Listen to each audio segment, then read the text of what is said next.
अस्सलाम वालेकुम नाजरीन। दोस्तों, आज की इस वीडियो में हम बात करेंगे भाप से चलने वाले रेल इंजन की। 17वीं सदी के साइंसदानों को दाद देना होगी जिन्होंने भाप से चलने वाले इंजन को ईजाद किया।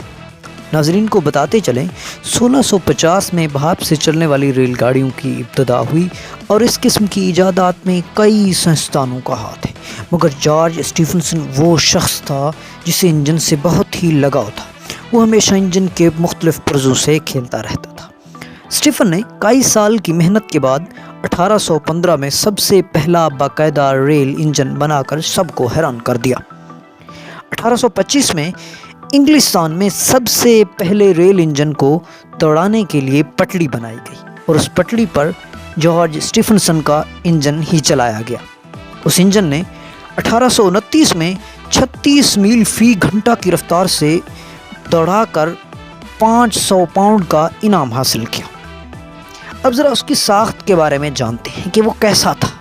फायर बॉक्स में आग जलती है, ये एक जगह होती है फायर बॉक्स, और उसमें कोयला इस्तेमाल होता है जो कि फायर बॉक्स के अंदर डाला जाता है। दूसरा हिस्सा बॉयलर का होता है, उसके साथ ही फायर ट्यूब लगी होती है। स्टीम रेगुलेटर को स्टीम डोम में फिट किया जाता है। आगे वाले हिस्सा में स्मोकर बॉक्स होता है जहां पर धुआं इकट्ठा होता है और फिर बाहर को निकल जाता है। इस तमाम मरहले को स्टीम आउटपुट कहते हैं।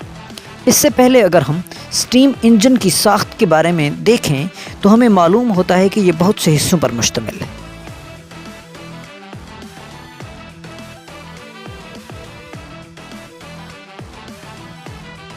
टेंडर में कोयला होता है जिसकी वजह से दर्जा हरारत में इजाफा होता है और हाई लेवल की हरारत पैदा होती है। जब इस हरारत से पानी मिलता है तो ये एक गैस की शक्ल इख्तियार कर लेता है जो कि चिमनी में से होता हुआ पिस्टन रॉड को धकेलता है, जिससे ड्राइविंग एक्सल चलने लगता है और गाड़ी आगे की तरफ रवां दवां होना शुरू हो जाती है।